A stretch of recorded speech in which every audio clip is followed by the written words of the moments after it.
Otome Game has been on an absolute roll these past couple of weeks. Between last week having some pretty fun ghost hunting adventures with some dragon isekai dynamics, to this week having one of the most cursed images I've ever seen in anime with Maria being Bulfy She-Hulk as she's beating the living shit out of her cooking dishes and things like that. I mean, the idea of having a magical dollhouse that sucks in the characters and lets them live out their deepest dreams, I think is brilliant and exactly what a show like this should do. We're in a world with magic, we're a world with artifacts that can do these really weird things. Let's have a little fun with it. And rather than going the typical boring, which would be all of them at a wedding chapel with Katarina, instead they get a unique dream perfectly capturing their character, but probably still including Katarina in some way. Though Mario is probably a little harder to do just because, she was basically just having the muscle she always wanted, but you could argue what she was cooking probably would then be given to Katarina, so it all just kind of ties back together. To have a couple of the characters wanting to be animals, either a lap cat or a bird on your shoulder,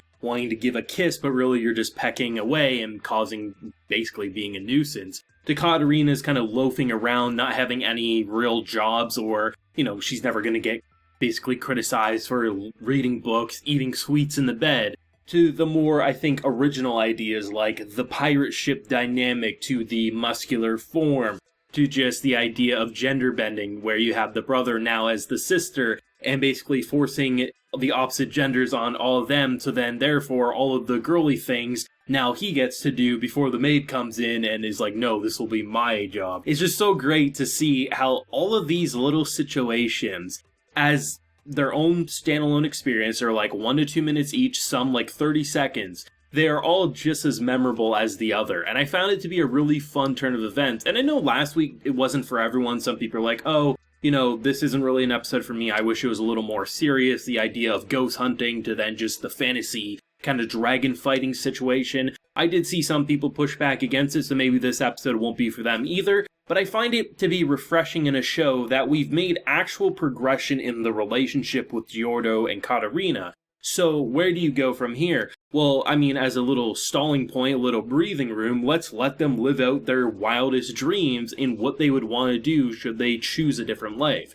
You get the amazing jokes that just write themselves, with Katarina saying, oh, I would want to be not in Otome Game Villainess with a multitude of doom flags, them having no idea what that means. She then corrects it so they can understand and not question her. Everything about an episode like this, I think it definitely works a lot more than you could argue maybe last week, even though I love last week as a standalone experience. This episode, at the very least, kind of stays a little more true with the idea of them kind of flirting and trying to compete with Katarina. You see it when Sora comes back in this episode. They're all saying this is the horrible being that forced my sister or forced my fiancé or forced my love interest onto a bed. We need to destroy him. As then you have Raphael and just all that. To see just this lady and how she's pretty much working her employees like an anime studio, sleeping under the desk, hardly any sleep, and the fact that this man's entire dream was just a healthy work environment, and because of that he didn't want to go back. But I like how after he does leave, he pretty much drags her by the hair saying, no, you have your own paperwork to do. It almost felt like this was one of those episodes that kind of felt like a cry from help from animators in a sad but kind of hilarious way. But this is what I love about this show, is that even when the big bads aren't appearing, kidnapping to then even just the dark magic in Season 1, you can still have a lot of fun with a threat that's not going to last past an episode, and if it does, it'll get cleared up in the following one. But the idea of a doll and trying to track that doll and kind of breaking away from the dreams that you wish you always had, and the simple idea of just removing the winder from the back of the doll is the easiest way to deal with it. It was just really fun, and while still getting something similar to last week with this amazing Sakuga, where the doll's freaking out, throwing things, levitation, telekinesis, as then you have wind magic. It just looks really, really impressive as you deal with it in the most comedic way possible. We're not going Dragon Ball, we're not summoning our biggest energy blast. No, we're just gonna unwind the doll. That's exactly what this show is. These simplistic ideas I would be perfectly content with if that's the remainder of this season. Because this is a show that it kind of moves at a snail's pace for most of the character progression, but then when something big does happen, you're still dumbfounded, like the fact that Giordo has fully made his feelings relevant to Katarina, and she can't, skew it or manipulate it so it means something different. So the rest of this season could just be getting trapped in a dollhouse, going to the market, going to a fair.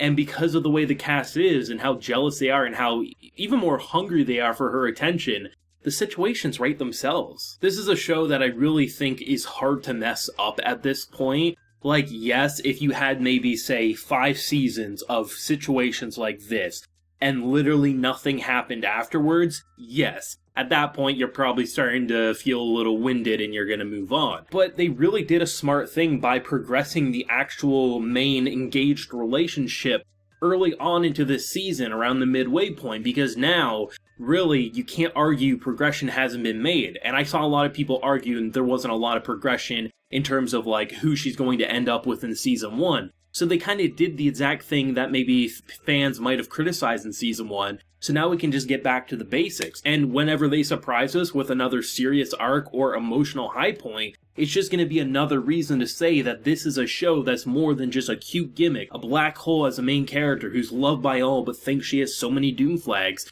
as she progresses into DLC and the sequel game that she never experienced and probably will end up in doom flags. But because of all the relationships she's built, where usually this character would either be exiled or killed, and if somehow she managed to become the main love interest, only one person should love her. So now that she has an arsenal of waifus and husbandos, I mean, it's hard to feel like she's going to lose at this point, but it still remains just as fun.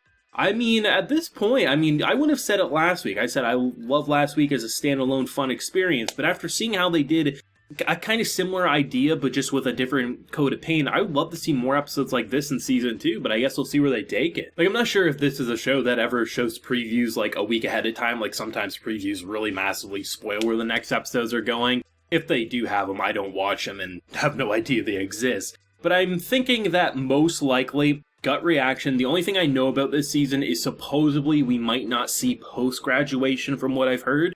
So I could see maybe 1 or 2 more episodes being kind of similar to this week and last week, and then maybe the rest of it being a more serious arc to kind of tie it together and say, okay, nice bow, ready and done, let's see if we get that season 3 announcement, and hopefully they end season 2 in a similar way of that of season 1, because I think most anime fans agreed the way season 1 ended, we didn't need a season 2. So if they can do a similar thing and then find even more ways to bring it back for season 3, this will just be the show that continues to give and really doesn't ever fall flat on its face like many in the genre might do. Let me know your thoughts and feelings on this week's episode. Your favorite dream? Masculine girl had to be my number 1. Number 2, honestly, as simple as it was, I love the idea of the bird. I think it's hilarious about how, like, I want to give my love a kiss, but it's just pecking on the cheek. It's a small one, and I don't think many people would agree with me, but I think it was pretty damn cute and funny. Let me know your favorites down below. Leave a like if you enjoyed and subscribe if you're new around here. Since the next time, everyone, please take care and have a good one.